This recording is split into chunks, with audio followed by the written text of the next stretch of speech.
38절까지입니다. 다 찾으신 줄 믿고 제가 봉독해 올리겠습니다. 그러나 이제 그리스도께서 죽은 자 가운데서 다시 살아나사 잠자는 자들의 첫 열매가 되셨도다. 사망이 한 사람으로 말미암았으니 죽은 자의 부활도 한 사람으로 말미암는도다. 아담 안에서 모든 사람이 죽은 것 같이 그리스도 안에서 모든 사람이 삶을 얻으리라. 그러나 각각 자기 차례대로 되리니 먼저는 첫 열매인 그리스도요, 다음에는 그가 강림하실 때에 그리스도에게 속한 자요, 그 후에는 마지막이니 그가 모든 통치와 모든 권세와 능력을 멸하시고 나라를 아버지 하나님께 바칠 때라. 그가 모든 원수를 그 발 아래 둘 때까지 반드시 왕노릇 하시리니 맨 나중에 멸망받을 원수는 사망이니라. 만물을 그의 발 아래 두셨다 하셨으니 만물을 아래에 둔다 말씀하실 때에 만물을 그의 아래에 두신 이가 그 중에 들지 아니한 것이 분명하도다. 만물을 그에게 복종하게 하실 때에는 아들 자신도 그 때에 만물을 자기에게 복종하게 하신 이에게 복종하게 하되리니 이는 하나님이 만유의 주로서 만유 안에 계시려 하심이라. 아멘. 두 번째 주일을 맞이해서 하나님께서 우리에게 주시는 은혜가 더 풍성히, 그래서 우리가 또 부활의 소망을 가지고 살아가는 우리 삶이 되기를 축복하면서 우리 앞뒤 좌우로 인사합니다. 사랑합니다. 축복합니다.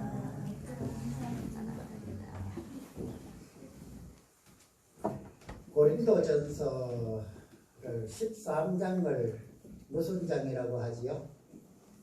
예, 사랑장. 그럼 14장은 잘 모르지요. 14장은 은사장이라고 합니다.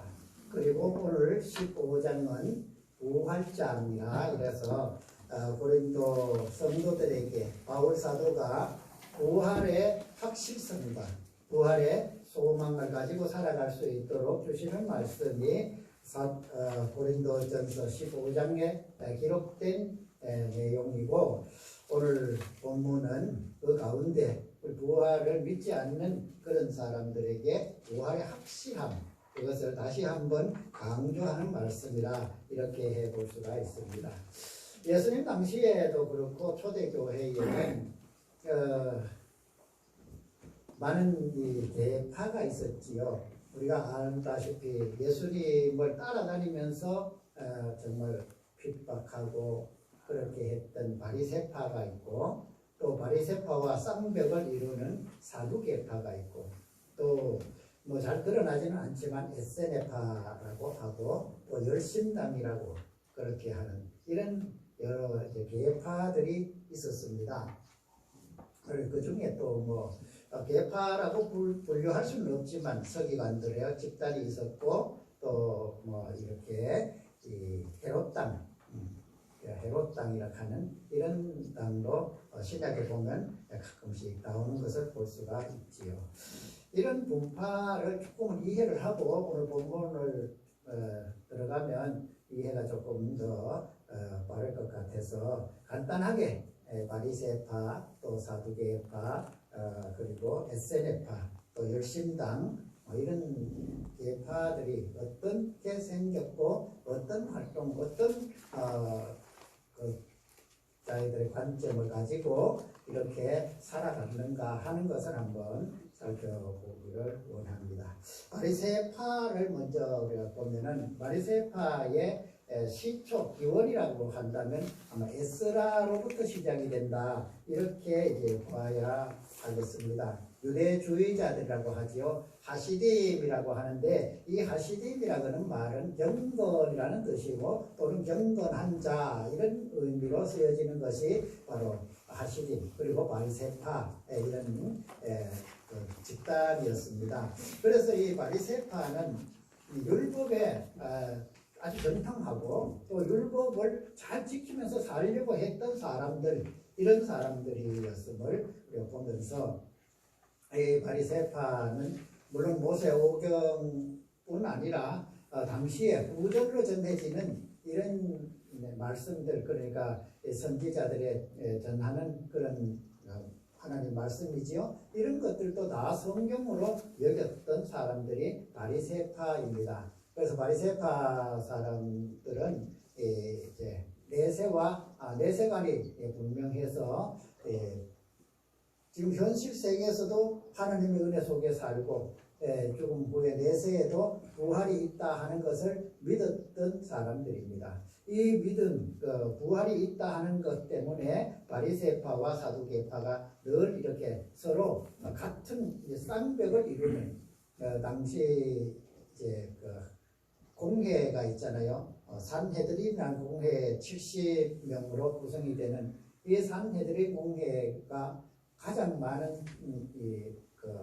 위원들이 이제 바리새파와 사두개파가 이렇게 가장 큰 무리로 되고 나머지 작은 이제 몇몇 사람들이 이제 거기에 합류하는 이런 것으로 산헤드린 공회가 이루어졌기 때문에 바리새인들과 사두개인들은 늘 이 조금은 갈등 관계에 있었던 사람들입니다.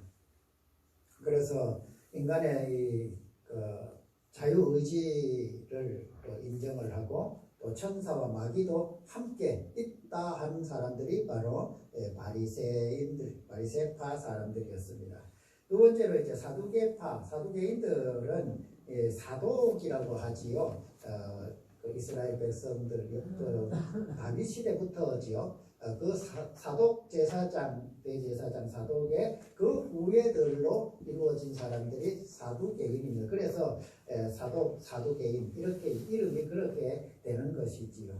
모세 오경만 정경이다. 다른 것은 성경으로 인정을 안 해요. 이 사람들은 모세 오경만 정경으로 하고 또 제사의식을 강조하고 인간의 자유의지를 역시 강조는 했지만 그러나 부활은 믿지 않고 이제 부활이 없는 그런 현실 세계만 중요하다 이렇게 여기면서 살았던 사람들이 사두개파 사람들이었는데 이 사두개파는 주후 한 70년 전에 예루살렘 성전이 무너질 때 같이 소멸되어 버렸어요. 그래서 그 이후에 이제 사두개파는 어떤 무리로 크게 이제 형성된 것은 아니고 그런 의식을 가지고 사는 사람들 몇몇 이렇게 소집단으로 되어져 버리는 이런 것을 알 수가 있습니다. 세 번째로는 에세네파가 있는데 에세네파는 마카비 시대에 그 마카비의 동생인 요나단이라는 사람이 총독이 됩니다. 총독이 되어서 이렇게 보니까 이 대제사장이라는 이 참 굉장히 좀 권세가 있어 보이거든요. 종교적인 지도자니까. 그래서 이 사람이 그 당시의 대제사장을 이제 몰아내버리고 자기가 그 대제사장으로 정치적인 총독과 종교적인 지도자로 대제사장의 겸직을 자기가 하게 됩니다. 그래서 그때에 쫓겨났던 사람들, 그 대제사장의 문중과 그 사람들이 이제 마카비의 동생 요나단이 잘못되었다고 하면서 이 사람들이 이제 광야로 들어가서 운동 생활을 해요.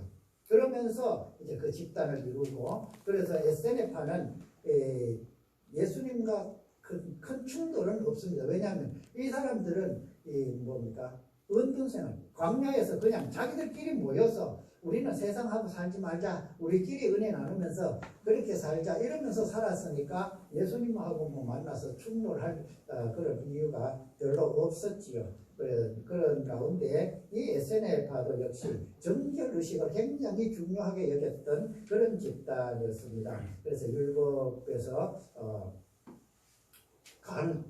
정말 율법을 잘 지키려고 정결 생활을 하면서 운동 생활을 하다가 보니까 그런 것이 이제 가장 필요했지요. 그래서 율법을 강조하고 또 정결한 삶을 살기를 하면서 지켰던 그런 종교 지도자. 한편으로 보면 극단적인 종교주의자였다 이렇게 볼 수가 있습니다. 다음으로는 이제 열심당이 있는데 열심당이라고 하면은 바리새파 가까운 사람이 거의 뭐 바리새파 사람이라고 봐야 돼요. 그런데 이 사람들은 좀 과격파예요. 바리새파는 율법을 잘 지켜서 율법에서 떠나지 않는, 그래서 이 바리새인들이 예수님한테 늘 시비 걸었던 게 뭡니까? 예수님이 율법을 자꾸 어긴단 말이에요. 그 안식일 안 지키고 이런 것을 가지고 이 바리새파 사람들이 이제 그 예수님께 좀 시비를 걸고 이렇게 했던 것을 우리가 볼 수가 있죠. 그런 가운데 이 열심당은 그때 당시 정치적으로 로마의 속국으로 로마의 지배를 받고 있으니까 어떻게 하든지 정치에 이제 그 자기들이 힘을 빌려서 로마를 몰아내고 이제 하나님의 신정 국가를 세우기를 원했던 집단이 바로 열심당원입니다. 그래서 보면 베드로도 칼을 차고 다녔대. 그래 예수님 잡힐 때 칼을 빼서 그 대제사장 종 말고라 하는 사람의 길을 베어버렸잖아요. 이런 것처럼 이 열심당원은 항상 이 칼을 준비해가지고 다닌 사람들이에요. 바울이 이제 회심해서 하나님의 복음을 전할 때 바울을 죽이려고 했던 40명의 결사대, 이 결사대도 역시 열심당원이었던 것을 알 수가 있습니다. 그 외에 뭐 서기관이나 헤롯당 이런 큰 집단이라고 보기보다는 이제 그 어떤 종교적인 이런 것을 가지고 사람들을 이제 이끌어가는 그런 지도자급이었다고 볼 수가 있는데, 그런 서기관은 그런 무리를 지어서 한 것은 아니에요. 어떤 회당이나 이런 데서 말씀을 좀 가르치는 그런 사람들이 주로 서기관으로서 한 지파에 좀 그래도 지식이 하나님의 말씀을 아는 지식을 좀 가진 사람들, 이런 사람들로 구성이 되어 있던 것을 알 수가 있습니다. 이렇게 이제 여러 부파가 있었다는 것을 우리가 이해를 해야 왜 이 말을 지금 바울 사도가 고린도 교회에 하고 있는지를 이해가 될 수가 있지요. 특히 그 바리새인이나 또는 그 열심당원이나 이런 그 에세네파나 그 에세네파야 크게 드러나지 않았으니까 그렇지만 주로 이제 바리새인과 사두개인이지요. 이런 다른 사두개인을 제외한 나머지 사람들은 부활을 다 인정을 해요. 내세관을 가지고 살았다는 것이지요. 그런데 이 고린도 교회에 그리고 예루살렘 초대교회 안에 이 사두개파 사람들이 얼마나 많았겠습니까?